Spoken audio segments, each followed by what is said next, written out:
Carlos Aciaín está con nosotros acompañándonos en Intercultura este 5 de diciembre. Bien, terminando bien el año. Bien, con bastantes cosas logradas, dentro de lo que se puede lograr, teniendo la edad que tengo, y trabajando bastante, mucho. Pero siempre con aire de artista, porque ahora estás vestido como un artista como siempre. Es tu característica. Uno se viste así y ya está. Es que pensé cómo te vendrías vos por eso. Pues no me traje el gorro. Yo también tengo mi Panamá.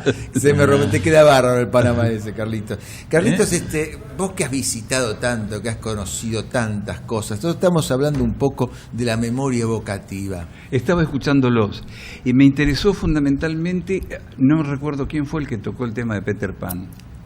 Carlitos. Sí, te digo porque para mí desde hace muchos años Peter Pan y Alicia son dos, y La Casa de la Tíbura, ¿no? Son tres historias, no sé si te puedo decir novela, pero tres historias infinitamente reales, y que de alguna manera hasta el teatro contemporáneo lo ha tomado. Por ejemplo,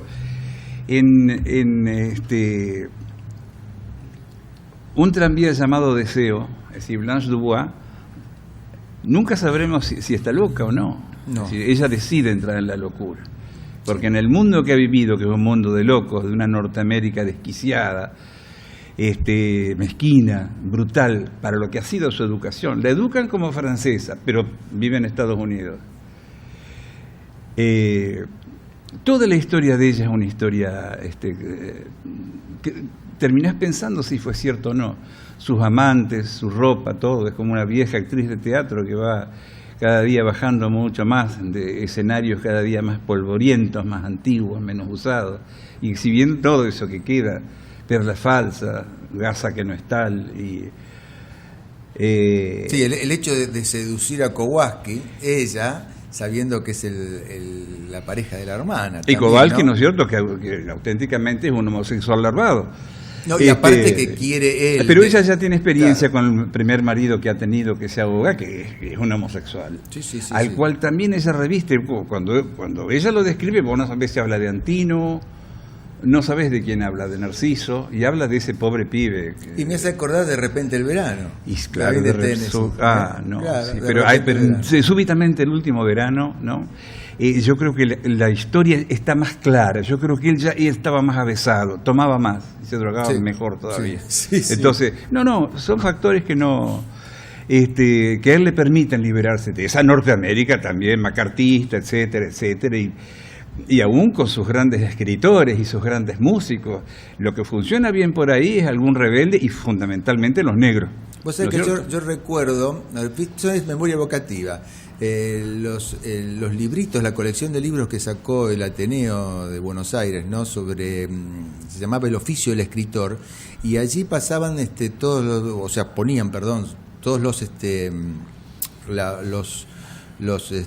las notas que le hacían los escritores, y una nota a Tennessee Williams, y comenta que es un verano en la casa de él, que tenía un Porsche que daba al jardín, estaba con el director cuando iban a hacer la primer puesta de un tranvía llamado Deseo, y vino no sé si lo leíste seguramente, vino para la lectura Marlon Brando, que se vino en tren, era jovencito, llegó, hacía calor, le dieron a tomar limonada y se puso a arreglarle las luces, andaba mal el gas. Él queda deslumbrado con Marlon Brando. Claro, hizo como de fontanero Marlon Brando, y después se sentó y comenzó a leer. Y de él es la sugerencia que se ponga esa camiseta, esa remera, capaz que lo vio en ese momento. De él es la sugerencia, y para que todavía le quede más ajustado y forme los músculos que hace el macho americano, tampoco es americano, esa es una broma de él también, polaco, ¿no? Claro, porque él es polaco. Un polaco bruto. Hace que sumerjan esa camiseta en agua con sal y se pega en el cuerpo y queda armada como pintada, ¿no?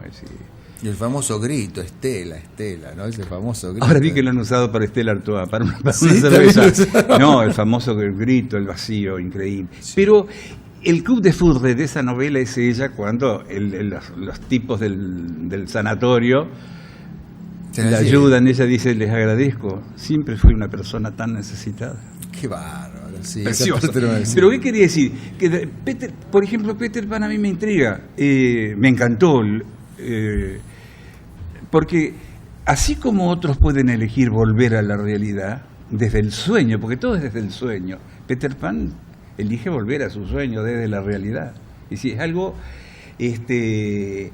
igual que Alicia conscientemente entra a ese lugar y corre el conejo y está con el otro que fuma opio, pero tiene que volver, tiene que crecer. Es decir, ese imperativo de la elección también la tiene Peter Pan. Hay una diferencia lo interesante, utilizando los términos de Carlos, el imperativo de la elección, ¿no?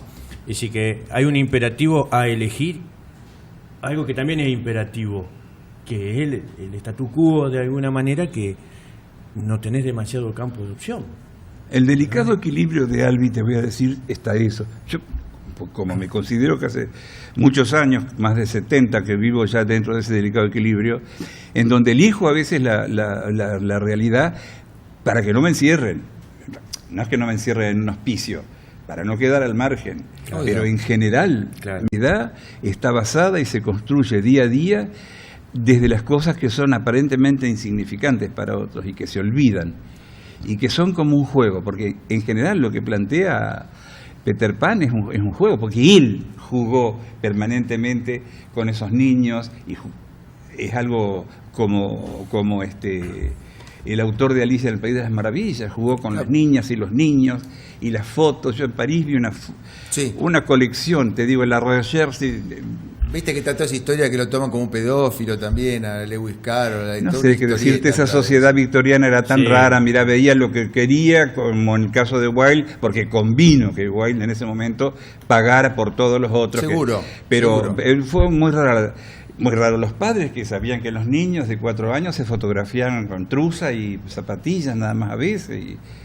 Vos sabés que la sociedad victoriana era tan pacata y tan hipócrita que hicieron, aunque no te creas, viste que las sillas tenían un formato hacia abajo como pierna de mujer. Sí. Les hicieron pollerita para que no les molestase. Ahí tenés un caso típico, hablando de Peter Pan. La reina Victoria también elige vivir en la locura y en la soledad y en el recuerdo absoluto de ese amor que ella forjó, que ella creó y que ella designó. Sí. Y su corte tiene todo que ver con el sueño. La rosa rococó, los dibujos que traían viejas connotaciones de la decadencia romana, todo ese mundo de ella era el mundo de ella. Claro, bueno, la eclosión de la colonia viene con ella, ¿no? Obviamente. Pero pensando un poco en las dos ficciones de Peter Pan y la de Alicia en el País de la Maravilla, que provienen de Barrie y de Lewis Carroll, esos dos cerebros funcionan un poco diferente, con dos diferentes entornos y con dos vidas sociales, creo que bastante diferentes. Lewis Carroll era un genio. En ese juego de la reina roja que Alicia tiene que ver, y la reina va y corre con la pelota y va y viene, ella le dice, jamás vi a una persona... ¿Qué opinas de la versión cinematográfica? Me gustó, le dice, jamás vi a nadie que corriera tanto sin moverse nunca de su lugar. Ah, mi querida, le dice la reina, si supieras que en este mundo tenemos que correr todos los días para poder permanecer. Claro. Es decir, un tipo que ya te está dando una elección ahí, ¿no? Es decir, jamás la película me gustó, vistosa, etcétera, etcétera, y con magia. Me gustó. Un buen colorido tiene.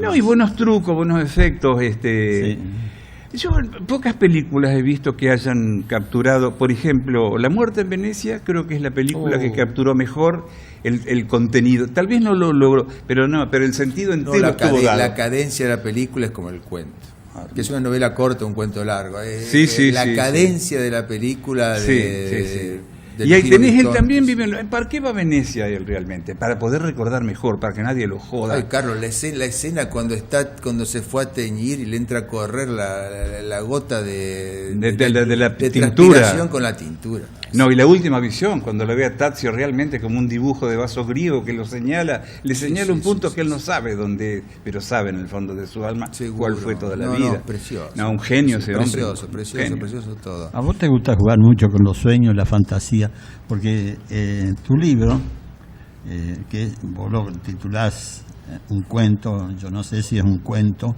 o es una novela corta, pero que para mí es un cuento largo, y aparece como la fantasía del amor. El amor es el protagonista de la invitada, y los sueños. De la invitada hay dos: el amor y la duda. El amor y la duda. Es decir, ¿cuál es la invitada real? No es el amor, es la duda. Y una vez que la duda entra en la vida de un ser humano, respecto de cualquier cosa, pero fundamentalmente de amor, nunca más el sentimiento va a ser el mismo, y tampoco puede dejar de serlo, porque nadie se enamora y se desenamora, nadie tiene un sentimiento y deja de tenerlo. Pero con esa duda va este personaje como la invitada Y lee la última parte, ¿no? Bueno, vas a buscar los Sí, los espejuelos, como decía Estela. Y supo que la única solución era aferrarse a esa otra voluntad que se trastornaba en la búsqueda infinita del amor. Había nacido desde allí. Allí había crecido desde el vientre de la duda. Pero tarde también supo que ambas habrían de morir en el último acto mezquino de la elección. Y cerró los ojos y gritó, pero nadie creyó escucharla. Ahora, ¿cómo te surgió la idea de la publicación? Porque está muy bien acompañada, yo digo, y vos tenés una pluma pincel. Es decir, que te sirve tanto para dibujar, para pintar, como para escribir. Que poco lo tiene, ¿no? ¿Cómo surgió? Te voy a decir. Estoy releyendo cosas que... Yo no estoy leyendo nada nuevo, pero he vuelto sobre muchos libros que marcaron mi vida. La invitada de Simone de Beauvoir, que bueno, todo el mundo Sí. la conocemos, siempre me inquietó. Ella cuando se va y queda la tercera en discordia, dormida y enferma, ella cuida muy bien de abrir todas las llaves de gas y haber cerrado todo para matarla. Y vos te preguntas, y dice el personaje, dice, por las dudas. Dice, no sabes si matándola físicamente va a desaparecer el espíritu y en el cuerpo, en el recuerdo de la piel del otro, el recuerdo de esa mujer. Y yo pienso entre mí, realmente una determinación así es casi suicida. Sí. Porque ella no lo sabe, ella va a seguir con esa duda toda la vida, se va a acostar con ese tipo que era evidentemente Sartre y las relaciones de tres que tenían ellos con varones y mujeres y demás, ¿no? Sí, sí, sí. Y donde ellos siempre quedaban solos en su desesperación, en su mezquindad, en lo improbable de su filosofía todavía en ese momento, ¿no? Podían venir un montón de personas y las podían matar con gas abierto, como fuere, irlas liquidando poco a poco. Pero por las dudas. Por las dudas, lo hago por las dudas, porque a lo mejor algo se me escapa, siempre algo aparece. Por las dudas. Muchas obras, inclusive plásticas también, tienen un concepto en el cual queda como obra abierta, ¿no? Que son las, como decía Humberto Eco, está la obra cerrada y la obra abierta. La obra abierta es la que permite la intertextualidad y permite que todos podamos asomarnos a ella y poder ir agregándole cosas, aunque sea en nuestro imaginario, tanto sea en la lectura y tanto sea en una obra pictórica. Sí, señor. Sí, sí. Y en la pintura también, te aclaro. Y que si el artista logra hacer esa obra abierta, que bueno, obviamente, capaz que aparece gente que la puede observar y puede discriminar esas cosas, y otras que pueden tener un pasatiempo ante una obra, que es como estábamos hablando, cuando hablamos de la remembranza o la experiencia, que cuando uno ve algo, una película, un cuadro, o lee algo y dice, tengo una experiencia a través de esta obra que vi, y otros ven una anécdota, algo bello, algo feo. Los finales... la diferencia que ocurre del espectador posteriormente cuando uno realiza algo es lo anecdótico o lo que queda como experiencia dentro del espectador. Y creo que el artista se vuelca a eso, a provocar una experiencia, a provocar. Y fíjate vos lo que ha sido la Gioconda, por ejemplo. Sí, ¿no? sí, sí. Por un lado. Pero antes que la Gioconda y paralelas a ella, por ejemplo, vos en la sala cuando vas a ver la Gioconda, Antes pasás por la dama del lince del Tintoretto. Ajá, sí, sí. Y ella está mirándolo, no sabe si con pena, en fin, pero también el ojo de vidrio del animal, del zorro que la envuelve, la está mirando a ella, ¿no? Y uno se pregunta, ¿cuál es el sentimiento que tuvo el pintor para poder hacer eso? ¿Cuál es el metamensaje, el metalenguaje de todo eso? En la pintura figurativa, fundamentalmente. En la otra es más intelectual, pero en la figurativa vos te vas dando cuenta. En la muerte de Marat, por ejemplo, es algo... de David, ¿no? Exacto. Sí, hoy comentaste algo, Carlos, que tiene que ver quizás con lo que estábamos charlando al principio sobre la verdad subjetiva, que era muy interior, y la verdad consensual, que es algo de eso que sale, que se consensúa de alguna manera con los demás, y quizás sea esa la realidad, al menos del entorno. Y vos hablaste de significancia e insignificancia con particularidades individuales. Y la verdad que me gustó mucho eso que dijiste, porque pienso en cuáles son las significancias que para los demás son insignificantes, pero que para uno son determinantes en lo creativo, en lo vital, ¿no es cierto? Sucesos quizás pequeños que para uno no tienen trascendencia y para otros es fundamental. Tal vez no me puedo expresar mejor que diciéndote, en una película que se llama El Maestro de Música, que es una joya, sí. Y cuando llega ese final y ella se baja el velo, ya va el cadáver de él como algo de Lohengrin, en fin, ella dice, ahora sí me gustaría que todo terminara demasiado rápido. Y uno se pregunta por qué, porque en realidad ha sido una vida de éxitos de personas que se encuentran a sí mismas, etcétera. Y ahí te cabe la grandeza de ella, inclusive más que la del maestro de música, por ejemplo. La comprensión que ha tenido ella, el amor que no ha habido oportunidad de demostrarlo del todo, y a la vez la falta de todo eso que va a haber cuando él se va incendiado por ella. Y ahora sí me gustaría que todo pasara demasiado rápido. Sí, pasó en muchos lados el rey que pierde su reino, sus riquezas, todo por una guerra y todo por el amor de una mujer, y le preguntan y si acaso no valió la pena perderlo todo por algo. Ay, te quería contar, pero discúlpame, sí. Porque rápido me surgió la idea cuando te escuchaba hoy por la radio de mi casa.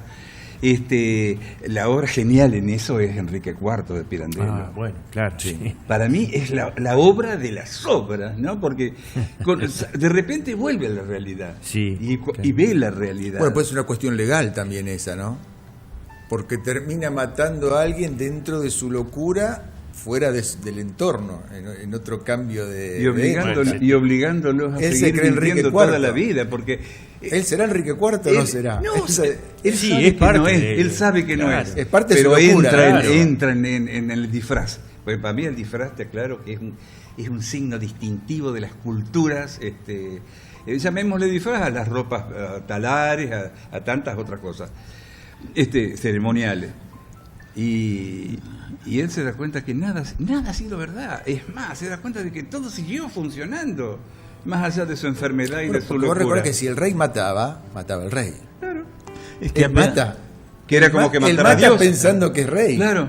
Y está en otra época. No, o sea, es lo que hablábamos locura, ¿cómo hoy funciona? Sobre la apropiación. Hoy una forma purificada de eso, sí, y que es el poder sancionatorio del Estado, lo que yo te decía, ¿por qué el Estado puede penar cierto nivel de delitos y no pueden las partes decir, bueno, yo me doy por satisfecho, como sucede en muchos otros campos del derecho?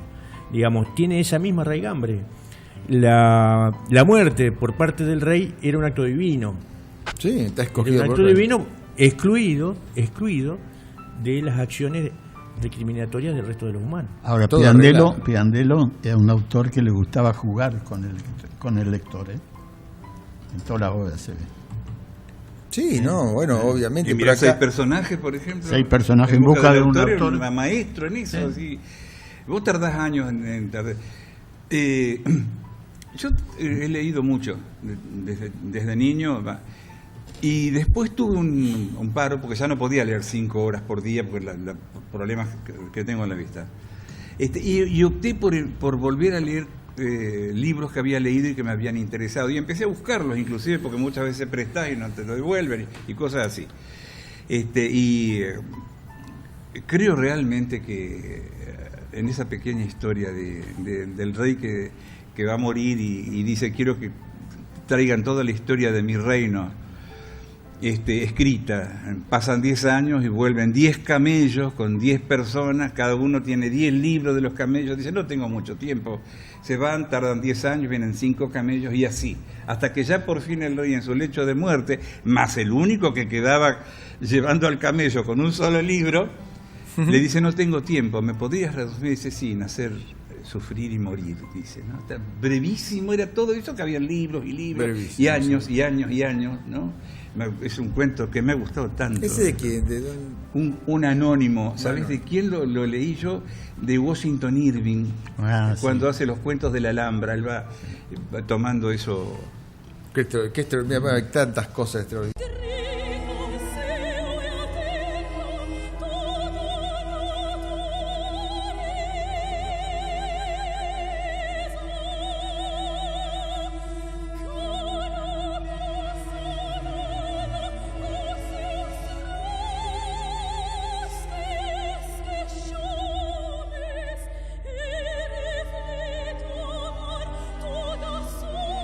Bueno, yo alcancé a conocer la tristeza de los hombres que solo pueden ver el destino del destierro y la hora del tren que parte, y el viento que señala con el polvo de la nada. En ese entonces supe del dolor y del camino que hace a la lágrima y a la muerte, y la mayor de las melancolías, la del amante olvidado. Vamos a recordar a Robert Desnos, un escritor francés que nace el 4 de julio del año de 1900 y muere en un campo de concentración alemán en la Segunda Guerra Mundial el 8 de junio de 1945, ya finalizada la guerra, en el campo de Theresienstadt, que es en Checoslovaquia. Poeta surrealista francés que nació en París, Desnos comenzó a interesarse en su adolescencia por los sueños, anotando cuidadosamente los que les parecía significativos. Sus primeros poemas, influidos por los simbolistas franceses y por Apollinaire, se publicaron en 1917. Conoció en el 19 al poeta Benjamin Perret, quien le introdujo en el grupo dadaísta en París y le presentó a André Breton, mientras trabajaba como columnista del periódico Paris Soir. Carlos, yo me acuerdo cuando leíste las cartas cuando viajaste por París, y me pareció, aunque vos viajaste allá por la década del 60 casi, ¿no? 89. Pero de jovencito cuando fuiste. Más joven que ahora fui siempre. Sí, no, obvio. Sí, sí. Ayer también todo. Cuando yo fui por una flota rusa y recuerdo que poco tiempo después se venía bajo el muro ya, en el muro. Y fue el último viaje donde iban los carros con caviar y champagne. ¿Ah, sí? Y vasos de vidrio. Pero sí, qué cosa que el mito que tiene para aquel que tiene un alma sensible, ¿no? No estoy dejando gente afuera, todos tienen su sensibilidad para ciertas cosas, pero para el alma sensible para recordar a todos estos tipos de autores, uno siempre cree que va caminando por la calle y se aparece lo que alguien soñó, porque París siempre fue lo soñado para los artistas. Entonces uno siempre cree que en un rincón pasó lo que uno entendía. Yo me acuerdo caminando por la calle buscando no me acuerdo la calle de Van Gogh, buscaba la casa de Van Gogh y encontré el Moulin de la Galera antes, el Rue Lepic, y era chiquitito y yo pensaba que era una cosa grandísima, porque todo París es chiquito. Claro, pero es chiquito, estaba ahí. Y estaba ahí. La dicotomía entre lo chico y lo grande, ¿no? Y claro. Lo chico que es grande. Y enfrente de la casa de Van Gogh había una gomería. ¿Qué sé yo? Igual que Viena era una ciudad chica. Más chica todavía, ¿no es cierto? Más chica que París. Sí. Sí. Bueno, escuchen esto. Desnos se enamoró de la cantante de music hall Yvonne George, pero los seguidores de Yvonne hicieron que se convirtiera en un amor imposible.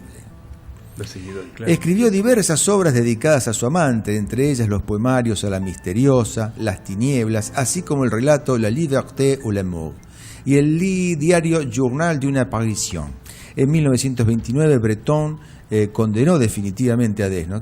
Breton tenía mal genio a veces. No solo tenía mal genio, convengamos que también era un comunista que no quería hacerlo, pero que podía hacerlo, pero que algún día. Y le hizo la vida imposible a nuestro amigo Artaud también. Anthony Artaud hizo la vida imposible, Breton, hasta que Artaud lo mandó a freír churro. Bien, sí. Por no decir otra cosa. Que se había unido a la revista Documentos Georges Bataille. Mire qué época, Dios, miren los nombres que estoy nombrando. Georges Bataille estaba ahí dando vueltas también. Y que fue uno de los que firmaron Un cadáver, escrito que atacaba al buey bretón. Claro. Su carrera en la radio empezó en 1932 con un espectáculo dedicado a fantomas. Durante esta época se hizo amigo de Picasso, de Hemingway, Artaud y John Dos Passos. Y publicó diversas críticas sobre el jazz. Era la época que Hemingway declaraba como París era una fiesta. Así termina la novela, dice, entonces París era una fiesta. París era una fiesta. Hermoso. ¿Tiene algo para leer, Carlos, de Robert Desnos allí? Sí. Por favor. Sí. Lo estamos usando a Carlos, ya que se nos fue Clavenzani. El cementerio. Aquí estará mi tumba, y solo aquí, bajo 3 árboles. Recojo sus primeras hojas primaverales entre un zócalo de granito y una columna de mármol. Recojo sus primeras hojas primaverales, pero otras hojas nacerán de la feliz podredumbre de este cuerpo que, si puede, vivirá 100.000 años. Pero otras hojas nacerán de la feliz podredumbre, pero otras hojas se ennegrecerán bajo la pluma de los que cuentan sus aventuras, pero otras hojas se ennegrecerán con una tinta más líquida que la sangre y que el agua de las fuentes. Testamentos incumplidos, palabras que se pierden más allá de los montes. ¿Podré yo defender mi memoria del olvido como una jibia que huye perdiendo la sangre, perdiendo el aliento? ¿Podré yo defender mi memoria del olvido? Sí, hermoso. Sí. Bueno, este hombre se queda cuando ocurre la Segunda Guerra Mundial, no se va, como se fueron unos cuantos. También hay historias catastróficas de artistas tan queridos por nosotros que y muy hubiésemos querido que no se hubiesen comportado así. El caso de Picasso, por ejemplo, no hubiese con Max Brock, no se hubiese. Y todavía más trágico el caso de Dalí para mí. Dalí también, sí, más trágico que Picasso. Más trágico y más testamentario. Resulta que vos cuando estás en Barcelona y vas ahí ves en los libros y en todo, es decir, la magnífica relación de García Lorca y Dalí. Sí. Y él le hace decir, creo que me llevan, que me tienen que llevar. Dice, ¿tan temprano? Por ejemplo, el caso de los Rosales, ¿viste? Luis Rosales, un escritorazo español, se murió hace 30 años, 40 a lo mejor, que siempre le preguntaban por el hecho que comente, porque Lorca se había ido a guarecer en la casa de los Rosales, que eran franquistas, y no pudieron hacer nada por él, y estaba cansado Rosales. Estaba determinada la muerte de Lorca, realmente. Rosales estaba cansado que le pregunten siempre sobre él. Sí. Hay un último poema escrito por Robert Desnos, dominio público, el libro, se llama Último Poema, y dice, que un poco recuerda la amada esta que tenía Ivonne, y es el que más, o sea, por este poema a mí me llamó la atención el poeta y lo comencé a seguir y a observar, y es cortito, dice, tanto soñé contigo, caminé tanto, hablé tanto, tanto amé tu sombra, que ya nada me queda de ti, solo me queda ser la sombra entre las sombras, ser 100 veces más sombra que la sombra, ser la sombra que retornará y retornará siempre en tu vida llena de sol. Precioso. Qué cosa maravillosa, ¿no? Este es Robert Desnos, del cual estamos recordándolo, y que bueno, lamentablemente, qué sé yo, en la parte de ilustraciones y de imágenes de Google pueden ver las imágenes de él sentado en un café en París con sus amigos,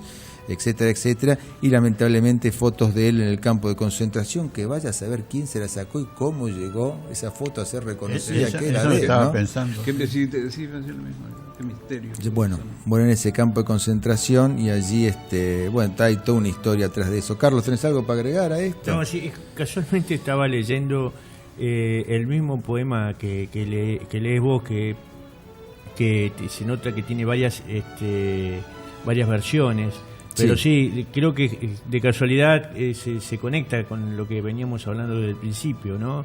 Tanto soñé contigo que pierdes tu realidad.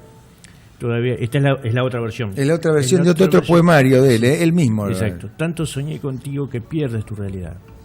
Todavía hay tiempo para alcanzar ese cuerpo vivo y besar sobre esa boca el nacimiento de la voz que quiero. Tanto soñé contigo que mis brazos habituados a cruzarse sobre mi pecho cuando abrazan tu sombra, quizás ya no podrán adaptarse al contorno de tu cuerpo. Y frente a la existencia real de aquello que me obsesiona y me gobierna desde hace días y años, seguramente me transformaré en sombra.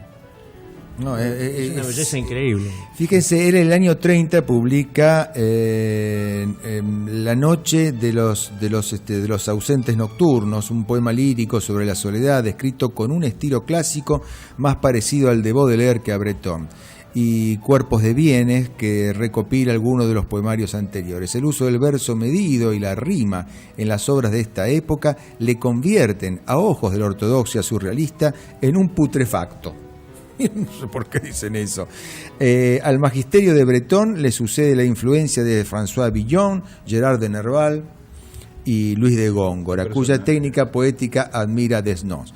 Durante la Segunda Guerra Mundial, Desnos fue un miembro activo de la resistencia francesa, publicando a menudo bajo seudónimo, y fue detenido por la Gestapo el 22 de febrero de 1944.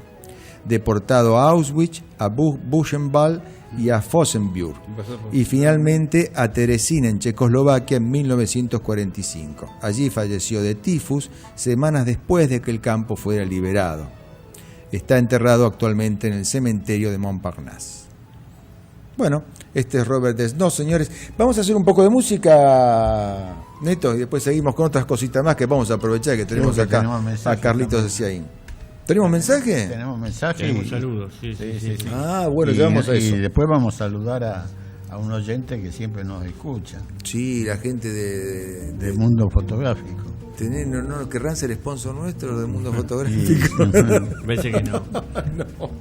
Acá nos saludan ¿Estamos al aire? Hugo Marcelo, Andrea Seimandi, Gabriela Musante, Viviana Mari, que nos avisa que no pudo venir la semana pasada a buscar el premio porque estaba enferma, Gabriela Gómez del Río y 3 personas más. Que son oyentes así. anónimos.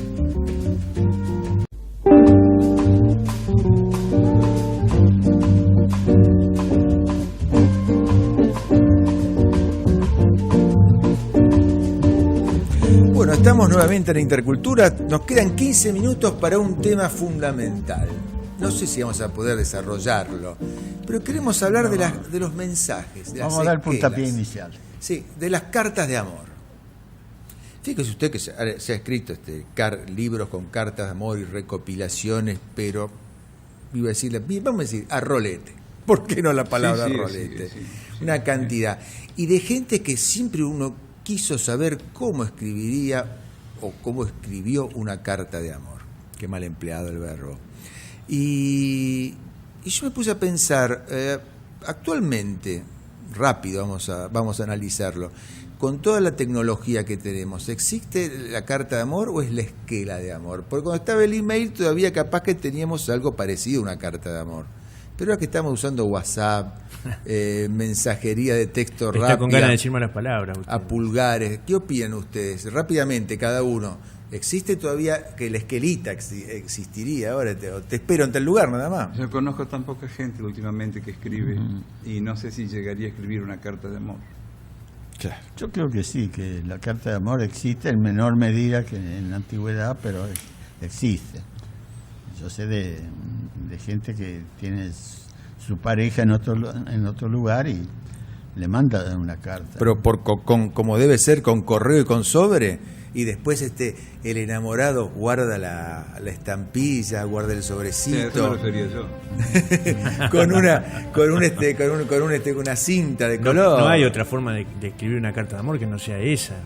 Lo Cuando, demás, cuando hay que se hacer. muere el abuelo o la abuela, abrir ese ropero con ese olor húmedo de, Claro, que de no la es como abrir ropa la de la computadora. abuela y aparece, claro, en el ordenador van a buscar las Yo hago una confesión. Yo, la que después fue mi señora, vivía en Gualeguay y yo vivía en Paraná. Y no era muy común vernos todos los días, por supuesto. De manera que las cartas suplían esa distancia y ella me escribía cartas de amor y yo le contestaba cartas de amor. Y las conservo. Y más vale. ¿Eh? ¿Y las lees de vez en cuando? No, me da demasiada tristeza. Claro. Y sí, más vale, como toda Sí. tristeza. Fíjese, yo estaba buscando acá algo bastante emblemático y en vez de leer la carta, quería intentar ver las primeras estrofas de una carta de amor. Fíjense, no voy a decir de quién es, después vemos. No te arrepientas nunca de aquellas caricias con que embelleciste mi pobre vida, dice una carta. Otra comienza así: qué feliz me sentiría si te pudiese abrazar en este instante. Otra comienza así, por ejemplo: señora, ¿será posible que yo no pueda volver a verla? Otra: sinceramente, señora, le pido 1000 veces perdón por estos estúpidos, anónimos y pésimos versos que huelen horriblemente a puerilidad. Fíjense cómo comienzan. Otra, por ejemplo: oh, Ani, mi Ani, qué crueles pensamientos sobre tu Eddie deben de haber estado torturando tu corazón. Todo empieza con miel, ¿no? Todo empieza muy dulce. Hace 12 horas todavía que estábamos juntos y ayer en este mismo instante te abrazaba, dice una carta. Y otra: expreso a usted el sentimiento de mi corazón tal como es naturalmente. Siempre comienza así una carta, ¿no? Querida mía, ¿cómo? ¿Qué sé yo? Si mandás un poema, por ejemplo, querida Ana, y le mandás un poema nada más y lo firmás, es una carta de amor también. Y no sé si poco llega a ser, escueta. porque tiene que ser más personal, ¿eh? No se olviden que la Bueno. carta está hecha en segunda persona. Pero esa es la elección de los... Yo estoy también con Adolfo, yo estoy tan viejo. Pero En tuyo de otro. La elección ya es como un hecho político, como una decisión. Sí. Es como elegir un regalo. Yo no voy a elegir nunca un regalo que me guste a mí o a tal para vos. Claro, Es decir, claro. O por ejemplo, Fíjate, ese elemento de tu vestimenta que fue admirado siempre por tal persona, vos un día te lo sacás y tomás, se lo regalás. ¿Qué Sí. sé yo? Un avirome, José Hernández le escribía a su esposa, José Hernández se casó aquí en Paraná, Sí. le escribía Mateaca. y encabezaba las cartas diciéndole mi chinita. Mi chinita dorada. mire Sí, usted. sí, sí. Hace poco tiempo apareció un manuscrito de José Hernández fechado en Nogoyá, cuando José Hernández era empleado de la legislatura y taquígrafo en ese momento de la Convención Reformadora de la Constitución de la provincia de Entre Bien, Ríos, claro. que de paso, dicho sea de paso, llevó la capital a Concepción del Uruguay. Pobre hombre, trabajaba de lo que Sí, no había mucha mano de obra especializada y mucho menos de personaje taquígrafo. fantástico. Yo trabajo- Absolutamente. Fantástico para Yo mí. trabajo de Es una médico y de lectura abogado. imperdible, un Mirá, apasionado. había algo de Fontana Rosa, te digo, hay que ser tan grande como él para poder haber ilustrado así una cosa, un movimiento social, político Claro, y por cultural supuesto. como él, ¿no? Por supuesto. Tremendo para mí. Y algún día quizás te pueda facilitar sus editoriales en el diario El Argentino, que le editó acá en Paraná. Unos editoriales increíbles donde se da el lujo de advertirle a Urquiza que lo que le había pasado al Chacho Peñalosa le iba a pasar a él, porque no era un simple asesinato. Una cosa sublime. En un diario editado en Paraná. Un artículo de diario Era un diario y él hacía el editorial, además del resto de las noticias. que vivía acá a la vuelta, Aquí en calle España, que supo vivir ¿Se aquí. llamaba España esa calle cuando él estaba? Creo que era Industria. ¿Calle Industria? Calle Industria, Ah. porque eran los nombres que le había puesto Urquiza, Industria, Comercio. ¿Por qué no dejaron esos nombres? Bueno, Ya quería las recordar- toponimias de la historia. Sí, claro. Por eso fueron. Claro. A duras penas que nos queda por ahí alguna 3 de febrero, un Montecasero. Carlos, ¿qué querías decir? No, sí, una carta que le escribe el general Perón a Eva cuando Eva está de viaje, una carta que para mí es una carta de amor tan significativa, ¿no? Porque dice, mi negrita, Entonces empieza diciendo, sabrás que tuvimos que hacer tal cosa. Todo es político, económico, de salud, etcétera, etcétera. Y al final le dice, volvé pronto, pero estamos juntos, ¿no? Nada menos que Perón. Sí. Y Tengo un par de cartas, perdóname, Alejandro, sí. que le escribe Perón a Eva Perón cuando estaba preso en Martín García y todavía no había sido presidente. Sí. Que son a mano, son hológrafas de Perón, porque Muy después bien. tenía la costumbre, como quizás por su formación castrense, de escribirle a mano. Sí, y la firma y Exacto. la fecha. Y la Sí. fecha. Pero esas son hológrafas porque no tenía en la isla Martín García. Y también le escribe y le dice a mi negrita y le pide que se refugie. Fíjate, habla con tal y él te va a decir, no sé. Algo Son así. todas Ahora no las instrucciones. tengo presentes. ¿entendés? Claro, y en la claro. instrucción estaba el amor. Así ¿no? es. Por eso Como cuando lo él cotidiano. decía, Sí. y si vos mandás una poesía, por ejemplo, y esa carta, y eran.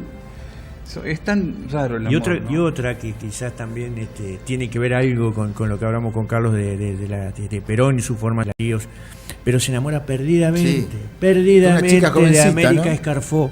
¿Cuánto edad América tenía? Escarfó tenía 15 años Sí, sí, y sí, era sí. la hermana de uno de sus compañeros Sí. de anarquía. Y eso explota en Severino la vena poética. Y le escribe cartas de amor terribles, apasionadas, porque además él tenía cierta culpa por tener un casamiento formal, digamos, ¿no? Pero terminan juntos. Yo tengo algunas copias originales que las rescató finalmente Osvaldo Bayer, yo te voy a contar por qué. Osvaldo Bayer. Osvaldo Bayer, sí. Dice cosas como, le dice Severino a América, tengo fiebre en todo mi cuerpo. Tu contacto me ha atestado de todas las dulzuras. Jamás como en estos larguísimos días he ido bebiendo a sorbo los elixires de la vida. Antes viví las horas intranquilas de Tántalo y ahora, hoy, el eterno que nos ha unido, vivo, aunque sin saciarme. Qué fantástico. Cuando la Policía Federal allana la casa de los Escarfó, porque eran anarquistas, en esa época te echaban si eras anarquista, te deportaban, le secuestran las cartas porque llevaban la firma de Severino y Giovanni. No se la devolvieron jamás, por pensar que era material anarquista. Eran cartas de amor. Y bueno, capaz que el amor era anarquista para Lo él. fusilan a Severino. Puede ser. Sí, probablemente. Es terrible la historia. Lo fusilan a Severino, algo que narra muy bien Roberto Al. Y recién 70 años después, 60 y pico de años después, Osvaldo Bayer se da cuenta que todavía están en los archivos de la Policía Federal como material subversivo. Olvidadas. ahí. Bombas de amor. Y logra Bomba. que se las restituyan a América Escarfó, que aún vivía. Mire Que aún usted. vivía. Y Bueno, se las entrega. El hijo de Lugones, siendo ya el inventor de la Picana, Sí, el jefe sí, de la sí. Policía Federal, va a hablar con su padre para decirle con la negrita, no, hubiera elegido otra mujer. Ah, Y antes de sí, matarse le escribe, al terminar la tarde de aquel día, cuando oía mi habitual adiós a darte, fue una vaga tristeza de dejarte, lo que me hizo saber que te quería. Y es lo Dicen último que escribe. la firmó con esperma la carta. Qué Lugones. hermosura, Sí, sí, sí, qué sí. hermoso, ¿no? Yo les quería leer esto porque fíjense, para mí hay una divergencia entre lo que es el autor y cómo puede escribir una carta de amor y Sí, cómo puede cierto. escribir su poesía. Dice, bueno, sinceramente, señora, le pido 1000 veces perdón por estos estúpidos, anónimos y pésimos versos que huelen horriblemente a puerilidad. Soy tan egoísta como un niño o un inválido. Pienso en las personas a las que amo cuando sufro. Normalmente pienso en usted cuando escribo y, cuando el verso está acabado, no puedo resistir el deseo de que lo lea la persona que los inspiró. Al mismo tiempo, me escondo como alguien que tuviera mucho miedo a parecer ridículo. ¿No hay algo esencialmente cómico en el amor, sobre todo para los que no están involucrados? Pero le juro que esta será la última vez que me expongo al ridículo y, si mi ardiente amistad hacia usted se prolonga en el futuro tanto como ha durado en el pasado, le diré una cosa, ambos seremos ancianos. Por más absurdo que esto pueda parecerle, recuerde que hay un corazón del que sería cruel burlarse y en el que su imagen está siempre viva. ¿Vos podés creer que esto es de Baudelaire? Bueno, la tesitura y la textura de eso es delicioso. Es decir, Pero es Baudelaire eso, ¿cómo un Sí, tipo? bueno, porque el amor es una cosa común a todos los bueno, sujetos. eso estamos, Sí, qué sé sí, yo. sí, sí. Fíjate, normalmente se canta, es como dice Borges, que los verdaderos paraísos son los paraísos perdidos. Porque si no Que dejan se de enojó ser. Dolina con usted, que dice que se lo tiró de Dijo que era Milton. un Pero yo no. eso eran los amores literarios, dijo. No, lo dijo humano. que eso, que de los paraísos perdidos, dijo usted, eso era de Milton. Yo se Milton. lo podía haber discutido No, porque yo el título lo era he de visto en Borges, no sé si es de El Milton. título de Milton es el paraíso perdido, pero Sí, no quiere decir. Pero que no hablan de veo. lo mismo. No hablan de lo No, mismo. yo creo que de Pero Borges. bueno, volviendo a eso, creo que lo mismo, las cartas de amor son amores lejanos, perdidos, inasibles de alguna manera, y es donde brota lo otro. El amor de contacto no necesita de la literatura.